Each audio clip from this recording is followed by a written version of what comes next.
Come close.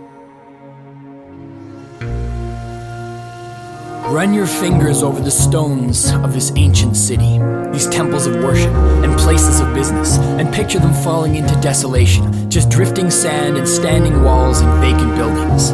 You can't take it with you where you're going, but someone who comes here in 5,000 years exploring might unearth a recording that tells the world your story.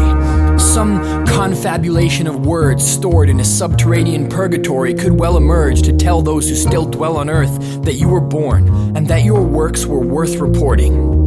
Well, this is the first story, not the oldest told by troubadours, but the oldest in written form. Cause who can say whether troubadours don't improve their sources? Of course the origins of this story are oral, but it was preserved for thousands of years in Akkadian verse tablets and Sumerian cuneiform, preserved like Cuban cigars in a humidor, so we can be sure that it's true to its source. Not a folk story transformed in 10,000 villages, but a relic of the ancient world, preserved with diligence, the oldest narrative that still exists, the Epic of Gilgamesh.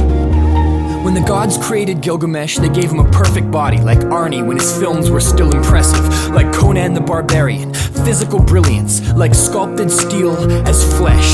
The gods endowed him with strength and courage and fine features. In terms of appearance, he was the first in line. Brad Pitt would have looked like a turd beside him. He was 1/3 mortal and 2/3 divine.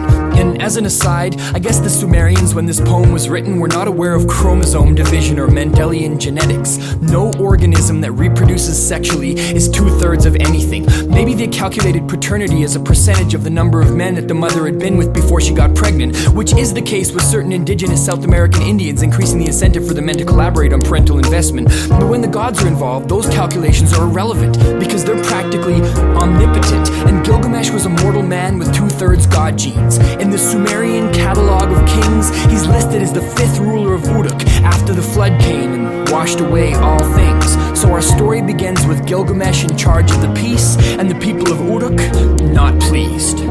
And why were they less than pleased? Because Gilgamesh was an extreme sex fiend. To put it simply, he deflowered every virgin and slept with the wife of every peasant and the daughter of every nobleman whenever he felt the urge. And for the people of Uruk, this was a heavy burden.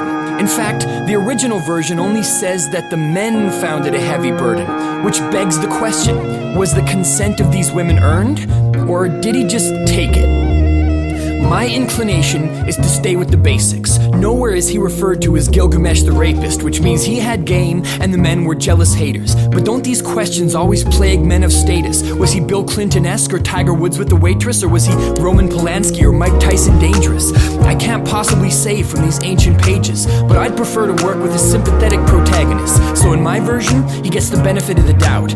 Gilgamesh impressed the women with his physical prowess, but his sexual endowments were hateful to his people, so they huddled in their houses and prayed for relief to the gods, like, please, make him an equal. And the gods heard their pleas and created Enkidu.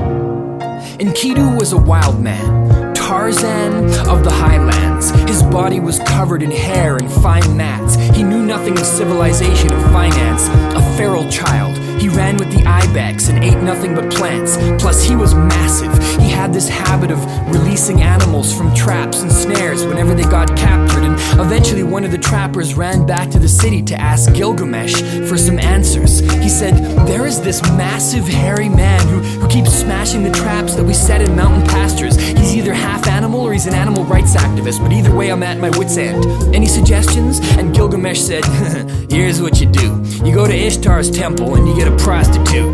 Now, Ishtar was the goddess of love and destruction too, and her priestesses offered free sex to the multitude.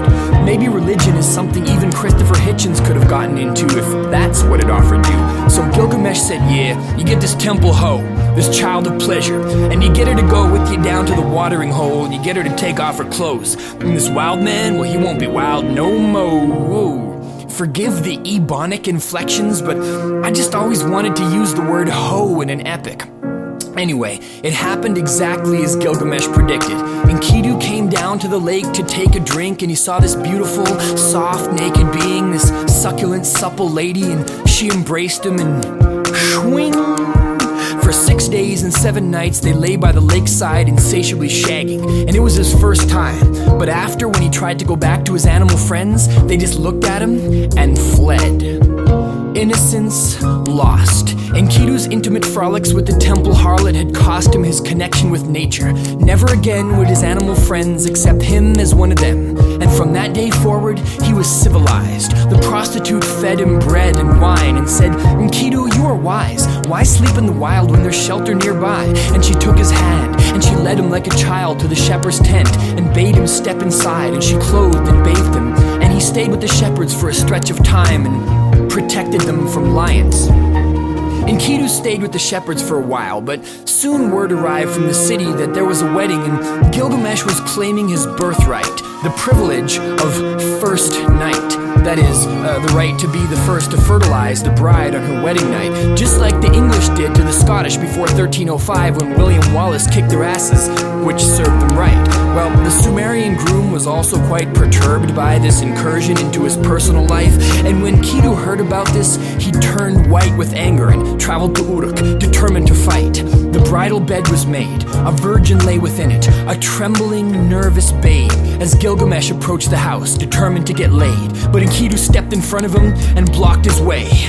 Clash of the Titans. Their grasps were like vice grips as they grappled and tightened their massive biceps, striving like angry bisons, each man trying to gain the upper hand on his rival. It was a wrestling match that cracked the keystones in the walls of Uruk and shook the ziggurats in the foundations of people's homes. But in the end, Enkidu was thrown. He paid his respects to Gilgamesh for besting him, and Gilgamesh was impressed that someone had even tested him because every man he'd ever met until then was estrogen, and from then on he treated Enkidu like his next of kin. Now Gilgamesh was obsessed with legacy building.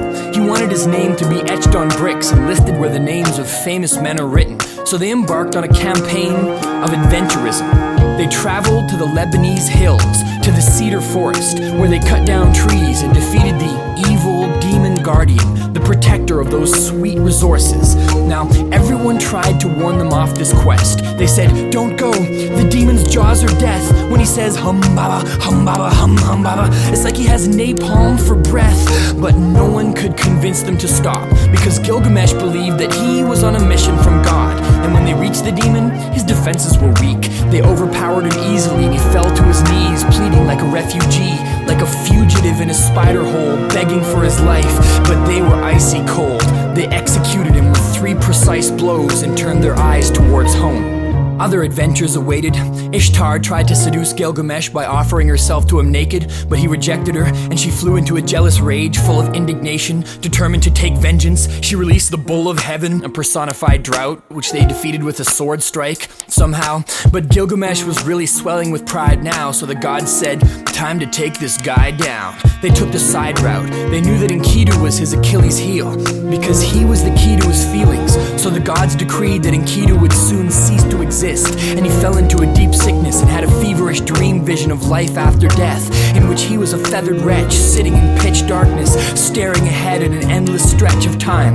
And he cursed everyone he'd ever met since he left the wilderness, the prostitute, the trapper, everyone except for Gilgamesh, who stood by his side, singing a death lament until Enkidu's final breath was spent. For the rest of this story, Gilgamesh is an emotional wreck in a state of perpetual mourning, on a desperate quest to try to make his flesh immortal. And it's interesting, but it isn't worth reporting. It's fragmented and repetitive, and it never really finishes, although it does contain a fascinating parallel with Genesis. Suffice to say, immortality eluded him, and he returned to Uruk in a state of disillusionment and lived out his life just like the rest of us do, by having children and making civic improvements. So he didn't live forever, but he did leave descendants, which means his genes probably make up 1/10 of 1/10 of 1% of 100,000 Middle Eastern residents. But this form of immortality is just divisive.